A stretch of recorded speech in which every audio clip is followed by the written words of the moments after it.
Welcome back to Beginner Beading with Janet D. I know it's been a hot minute since I've done a video, so I thought I would throw one out there and maybe make an attempt at getting them out on a more regular basis. So today I am going to demonstrate how to make a picot edge around this earring that I made.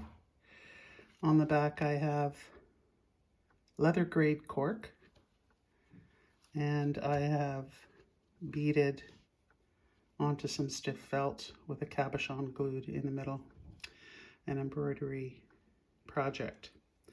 So what I'm going to do is do a picot edge around it, and then I'm going to show you how to add these thread guards.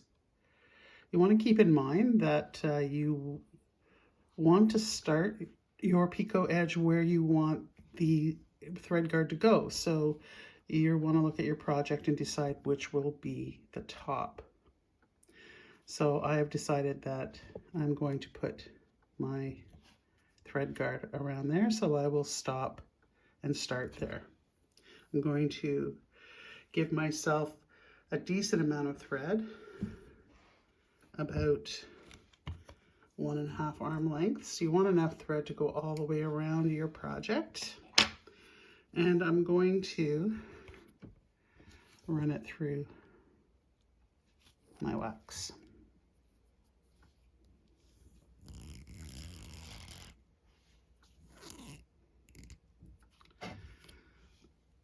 And then I'm going to pull the thread through my fingers to take off the excess wax. And then I'm going to thread my needle with a tail. So it's going to be a single thread, and I'm just pulling a little tail, as you can see right here, so that I don't pull my thread out while I'm working. And no knot on the end. So I want to start about there. And I'm going to go in about the space of 1 or 2 beads. And you'll notice here on the edge that I have cut fairly close to the edge, just close enough so that I didn't cut stitches. And I'm going to pull my thread. I think I might have. So what you want to do is leave a tail when you've pulled it, about 6 inches. You want to be able to take this thread when you're finished and weave it into your work. So you need enough to thread and weave into the embroidery. So now that I've pulled it to the length I wanted, I'm going to put my needle back in through the bead and come up. And you'll see both threads are coming out of that bead. And this is the only time you're going to do 1 bead. From now on, you're going to be picking up 2 beads each time. So I'm going to pick up 2 beads. And I like to turn it around and go in through the back. I'm going to be going to the left and go in where I went in the first time, and then come out in front of the beads like that. And you see I've given myself a little space. I'm not too close to that first bead, and I'm going to pull. So now I've got those 2 beads on there, and now I'm going to push my needle up through the bead that is closest to the edge. Stay away from that middle bead. So there you see my needle is going up through that first one, and pull. And this is what a picot edge looks like. There are 3 beads and they sit on top of each other. The middle bead will sit on top of the bottom 2. So it actually looks like 2 rows. Okay, so again, we're going to get 2 more beads. 2 beads on my needle, turn it around, go through the back, going to the left, leave myself a little gap, and pull up through that first bead,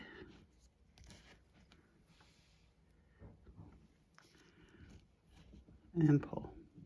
And there's our second little picot grouping. Okay, so 2 more beads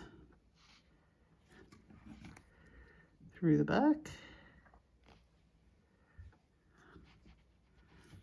up to the front,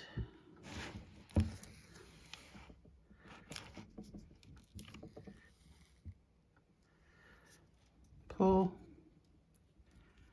and then through that first bead and pull.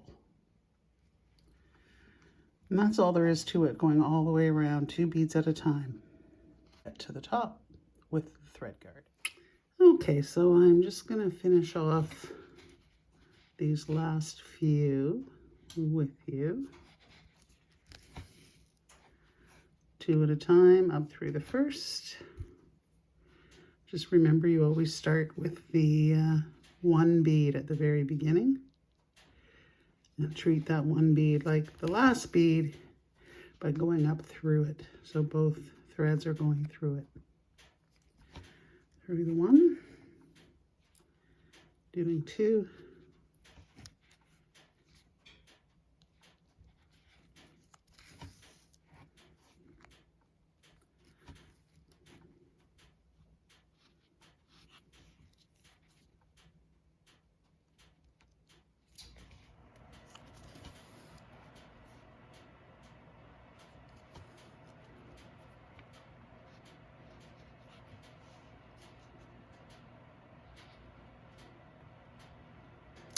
so I'm doing this on January 1st, 2023. I hope everybody is prepared for a good year this year. I'm looking forward to a normal year, hopefully. No craziness, but I guess we always have to be prepared for whatever comes. Here I have a couple more. So when I get to the last one, there is a something a little different that you have to do, but I'll show you that in a flash here when I get that close to the edge. I think my stitches got a little smaller as I went. It's been a while since I've done a picot edge.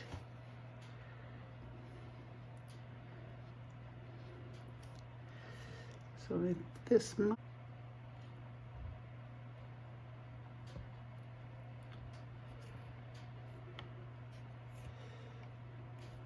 let's see, this might be our last one. So let's go through the back. Oh no, there might be room for one more.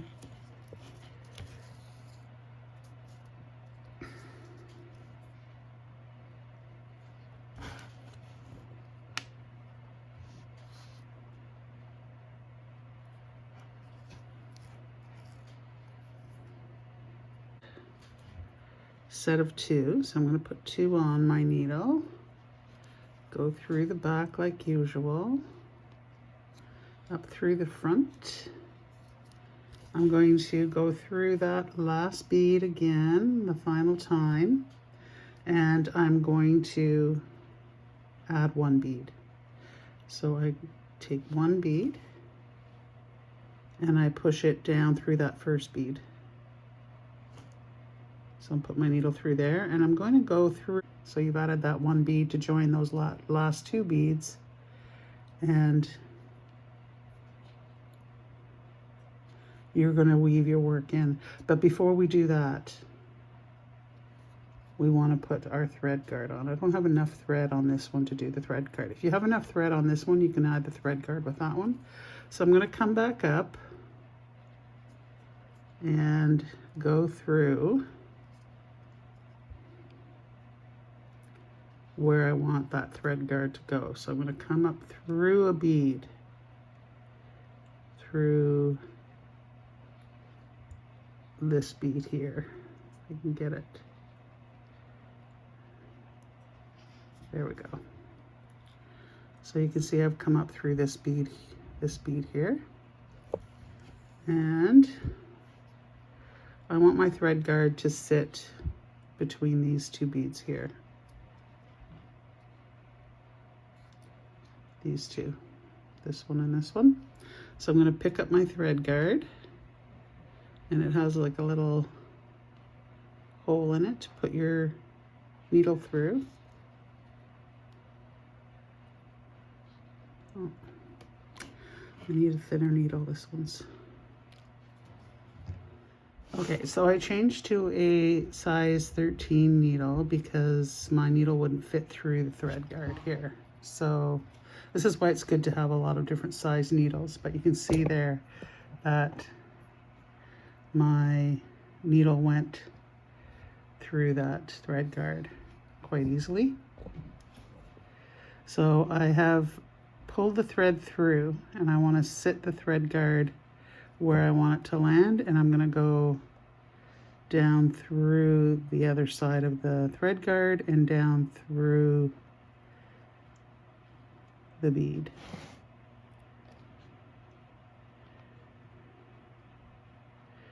Down through that bead, and I'm going to bring it out just below the bead through the pellin and pull.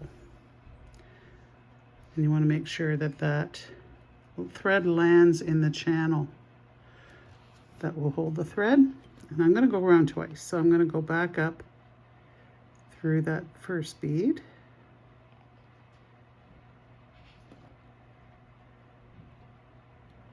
And then up through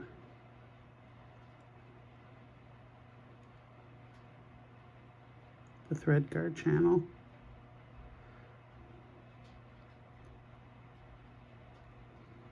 Go and pull.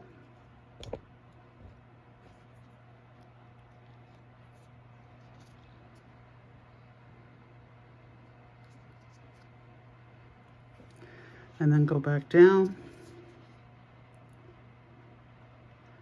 through the channel and through the bead, and then I'll come up through my work.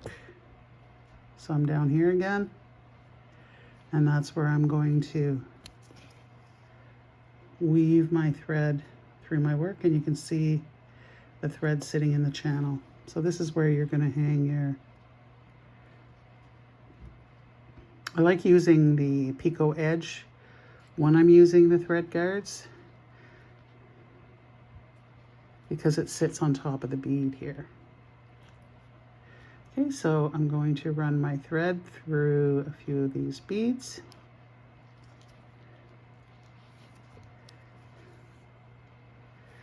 And then underneath the thread carrying those beads, make a loop and tie a knot. And I like to do this at least twice. Cut the thread, push, pull it taut, and oh, my hands are in the way here. Pull it taut and cut. You can see where the thread is coming up through this bead. I'm going to go through the next bead, pull, and then go down through the bead beside it and then do the same thing. I like to go to a different row, so I'm going to go down. I did the second row, so I'll go down to the third row. And do the same thing. Now when you make it 6 inches long, you're sacrificing the ability to weave easier, but if it's too long, it gets tangled in your work. So I guess whatever you're comfortable with. If you want a longer tail, you can do that, but you might find yourself getting tangled. There we go. Pull the loop, go through and make a knot. And pull the knot through the beads. And pull. One more knot.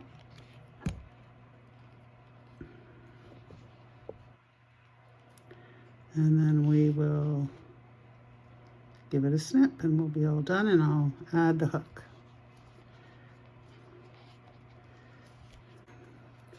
Just push down with the scissors, pull up on the thread, and snip. Needles out way here. Okay, so I'm just going to open the hook.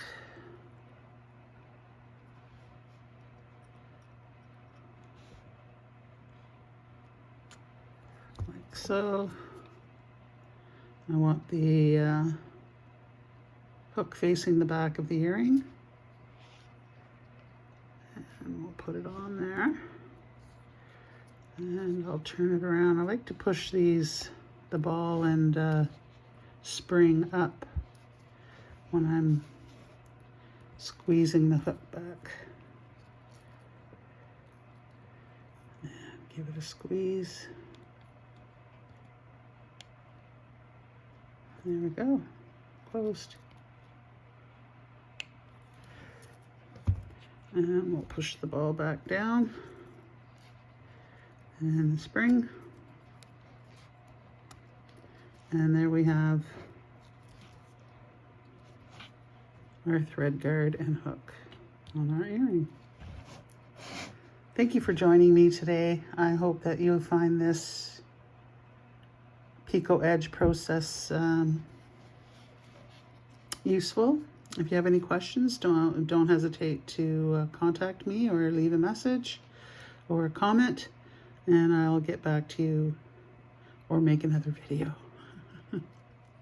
Have a good day.